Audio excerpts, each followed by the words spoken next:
Et nous enchaînons à présent avec Enjeu Patrimoine, un enjeu patrimoine consacré à l'assurance emprunteur et notamment aux effets de la loi Lemoine qui permet depuis 2 ans maintenant de renégocier à tout moment son assurance emprunteur. Qu'en est-il 2 ans après? A-t-on vu des pics de renégociation? Quelle tendance à l'heure actuelle, donc fin 2024, début 2025? Pour en parler, nous avons le plaisir de recevoir 2 experts du sujet sur le plateau de Smart Patrimoine. On accueille tout d'abord Agnès Brua. Bonjour Agnès Brua. Bonjour Nicolas. Vous êtes directrice générale de MetLife France, donc un assureur de personnes. Et MetLife France édite notamment un baromètre CSA emprunteur. Et notamment, il y a l'édition 2024. Et vous allez pouvoir nous dire ce que vous avez constaté en matière d'assurance emprunteur. On accueille également Ludovic Usieux. Bonjour Ludovic Usieux. Bonjour Nicolas. Vous êtes cofondateur d'Artemis Courtage et vous allez pouvoir nous dire effectivement ce que vous constatez dans les négociations que vous pouvez mener sur le sujet de l'assurance emprunteur. Agnès Brua, on va commencer avec vous, notamment sur les chiffres que vous constatez donc, au sein du baromètre CSA emprunteur 2024. Est-ce que vous constatez que depuis que la loi Lemoine est entrée en vigueur, on a eu un pic de renégociation, tout le monde a voulu renégocier son assurance emprunteur. Et qu'en est-il en 2024 après une année 2023 où là pour le coup on en a beaucoup parlé du fait de son entrée en application? Alors, donc, on a effectivement réalisé un baromètre emprunteur en 2023 et en 2024 auprès de courtiers en crédit, courtiers en assurance, CGB. Donc, on peut comparer les résultats entre 2023 et 2024.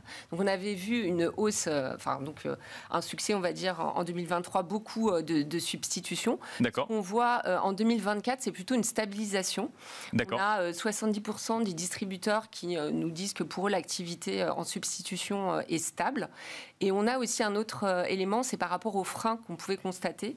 Donc le premier frein qui était cité en 2023 était le frein des banques. Et le deuxième frein... La difficulté à changer, c'est ça C'est ça. Parfois, les banques qui pouvaient être un petit peu difficiles pour changer d'assurance emprunteur. Dans le cas où l'assurance était proposée par la banque ou en tout cas une filiale de la banque qui proposait le crédit immobilier. D'accord. C'est ça. Et que l'emprunteur souhaitait donc faire procéder au changement de son assurance emprunteur. Donc le fait que les banques, créent peut-être des difficultés. Donc c'est un frein qu'on constate toujours, mais qui a diminué de 15 points par rapport à l'année dernière. Et le deuxième frein qui était cité, c'était la complexité de la procédure de changement d'assurance emprunteur, donc pour les courtiers et leurs clients. D'accord. Et c'est un frein qui a là aussi reculé. Oui, parce que finalement l'idée de la loi Lemoine, c'était justement de simplifier au maximum quand même ce changement. Tout à fait. Et je pense que les banques, en fait, s'y sont préparées en interne. Donc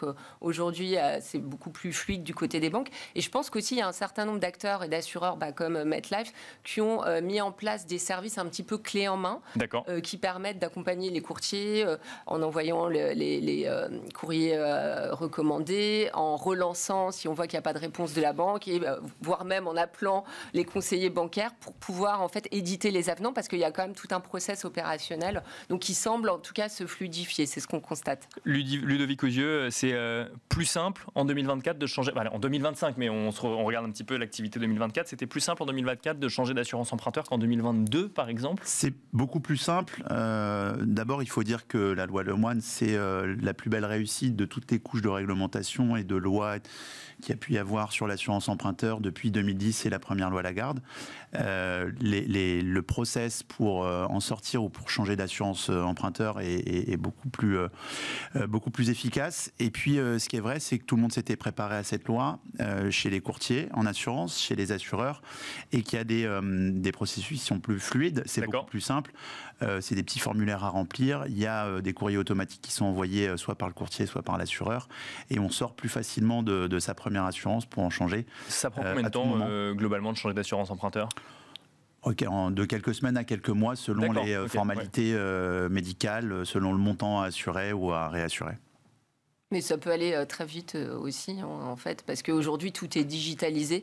Après, c'est le temps, effectivement, que les banques procèdent au changement d'assurance, mais la souscription en elle-même peut être très rapide. La souscription est rapide, après il y a une petite période. Il y a le changement, c'est ça. Il y a le changement entre la souscription qui se fait vite, mais après le transfert là peut prendre plus de temps. Ludovic Usieux, pourquoi est-ce qu'on change d'assurance emprunteur? Parce que l'idée c'est de payer moins cher, si je comprends bien, potentiellement de réduire le coût de l'assurance emprunteur. c'est l'unique raison qui a fait qu'en 2023 et 2024, on est venu vous voir pour vous dire comment est-ce que je fais pour changer d'assurance emprunteur, comment est-ce que je fais jouer la concurrence. C'est comme ça que ça s'est passé ? C'est comme ça que ça s'est passé. Ce qui est un vrai succès, c'est le côté pouvoir d'achat, où de toute façon, les assureurs avaient baissé le montant des primes qu'elles prélèvent aux emprunteurs. Et je pense que depuis 2010, la baisse est facilement constatable, probablement aux alentours de 30 ou 35%. Côté pouvoir d'achat, c'est donc une franche réussite. Côté concurrence, on progresse d'année en année. La loi Lemoine est une pierre supplémentaire pour progresser dans la mise en concurrence des banques assureurs et des assureurs. La première raison, c'est le prix, hein, en général. Soit on a été dans un process de souscription de crédit immobilier, il y a une assurance qui est collée au crédit immobilier, on a voulu aller vite, on n'a pas forcément bien comparé au moment de l'acquisition, et puis quand on a un peu plus de temps, on revient sur le sujet assurance. On revient sur le sujet, on regarde, et puis potentiellement, on souscrit une nouvelle assurance. Et puis l'autre cas de figure le plus courant, c'est après quelques années de suivre l'actualité, de s'apercevoir qu'il y a des lois maintenant qui permettent d'en sortir plus facilement, et on fait une petite comparaison et après on se pose la question et on décide. Et alors c'est justement pour cette raison, Agnès Brua, que j'aimerais revenir sur ce que vous constatez dans le baromètre, parce que vous nous dites pic de renégociation en 2023, stabilisation en 2024. Comment est-ce qu'on l'interprète ? Ça veut dire que passé le pic, finalement, la mode est passée, ou début de nouvelle tendance, puisqu'on reste sur les mêmes niveaux de 2023 qui, eux, étaient quand même particulièrement impressionnants par rapport à 2022, si je comprends bien. Ouais. Alors, ce qu'on constatait aussi l'année dernière, c'est qu'on avait 80% des dossiers qui étaient faits dans les 2 premières années, qui étaient substitués dans les 2 premières années de souscription. D'accord. Ce qui s'est passé, c'est que, comme vous le savez, le marché de l'assurance emprunteur a fortement ralenti en 2023 avec la hausse des taux. Donc, bien sûr. Forcément, il y a eu moins de nouveaux dossiers. Et ce qu'on voit cette année, c'est qu'en fait, il y a une diminution. C'est-à-dire que les personnes qui substituent, c'est plus forcément que des personnes qui avaient souscrit dans les 2 premières années, mais c'est plus long. D'accord. Par exemple, on a 69% des personnes qui ont substitué moins de 2 ans après la souscription, alors qu'on était à 80% l'année dernière. Et donc ça veut dire que ça se diffuse quelque part. C'est pas diffuse, juste ceux qui se réfléchissent à un instant T, mais que ça se diffuse à tous les propriétaires. Je pense aussi le nombre de prêts a diminué, d'assurance primaire a diminué, forcément les personnes pensent peut-être, ou les courtiers pensent peut-être à substituer aussi des dossiers qui datent d'il y a plus de 2 ans. Donc ça, c'est ce qu'on constate dans le baromètre. Ludovic Usieux, c'est ce que vous constatez aussi ? Indéniablement, il y a eu un effet nouveauté. Oui. Au moment où la loi Lemoine a été médiatisée, on en a beaucoup parlé, il y a eu un effet nouveauté. Il y a toujours effectivement un filet d'assurance qui sont en renégociation toute l'année. Et ce qu'on constate, en tout cas nous, les affaires nouvelles chez Artemis Courtage, les affaires nouvelles, c'est beaucoup de délégations adossées à un crédit immobilier. Il y a quand même moins aujourd'hui, il y a moins de renégociation d'assurance loi Lemoine. D'accord. Parce que le gros a été fait quand même. Il y a eu un vrai effet nouveauté. Le gros a été fait les 2 premières années. Et quand vous avez changé une fois d'assurance, a priori, si vous avez pris le temps de comparer, on est content et on n'a pas envie de rechanger. Exactement. Mais alors, je pose quand même la question, parce que j'ai quand même l'impression que l'année 2024 a été marquée par des questionnements sur le pouvoir d'achat à chaque mois, voire chaque semaine. Ça pourrait être un levier quand même de pouvoir d'achat, mais on ne voit pas plus finalement de renégociation en 2024 et on ne s'attend pas à plus de renégociation en 2025. Agnès Brua, peut-être finalement, effectivement, en tout cas, il n'y a pas de corrélation. Les courtiers nous disent qu'ils s'attendent plutôt à une stabilisation. Pourtant, on a des chiffres concrets. L'APCAT, qui est l'association pour la concurrence dans l'assurance, la promotion de la concurrence en assurance emprunteur, a fait un baromètre dans lequel ils indiquent que plus de 50% en fait, des assurés ont fait des économies de plus de 5 000 euros. D'accord. Ça peut aller jusqu'à 15 000 euros, voire même plus. Donc, quand on entend des montants comme ça, on peut se dire que c'est un vrai levier de pouvoir d'achat et que dans un contexte comme celui-là, on regarde ses dépenses. Parce que même si l'inflation diminue, on voit que c'est encore très compliqué pour les ménages. Donc effectivement, il y a un vrai impact sur le pouvoir d'achat. Mais je pense que il y a eu aussi, je pense, on en a beaucoup parlé. Oui, c'est ça. Moins de traitement médiatique, donc moins de renégociation. Peut-être, et c'est vrai, comme vous le disiez, c'était très attendu. En septembre, quand il y a eu l'ouverture pour le stock, en fait, le stock était déjà prêt. Oui, c'est-à-dire bien sûr. à la fois les courtiers courtiers, les clients s'étaient préparés en fait à ça. Il y a toujours un peu d'essoufflement. Je pense que c'est la communication. Je pense qu'aussi les ménages, ils ont peut-être d'autres problématiques aujourd'hui avec le budget et la fiscalité qui est une grande incertitude, comme vous le savez. Donc ça peut être ça aussi. Ludovic Usieux, une question. Alors, donc, ça fait 2 ans maintenant que la loi Lemoine existe. Est-ce que ça change la manière dont on gère la négociation de son crédit immobilier et le fait qu'une assurance soit adossée, puisque maintenant on sait qu'on peut en changer à tout moment. Est-ce que ça a changé la manière de discuter avec les banques, alors pas forcément en tant que courtier, mais en tant que futur acquéreur d'un bien immobilier ou alors oui, ça change un peu et ça change même du côté des banques, c'est-à-dire que il y a des banques avec un peu de malice qui vous disent à nous, aux clients, quand on est un peu pressé, que c'est pas très grave, on souscrira à l'assurance groupe, ça ira un petit peu plus vite, et puis on aura de toute façon tout loisir par la suite d'en changer et de substituer avec la loi Lemoine.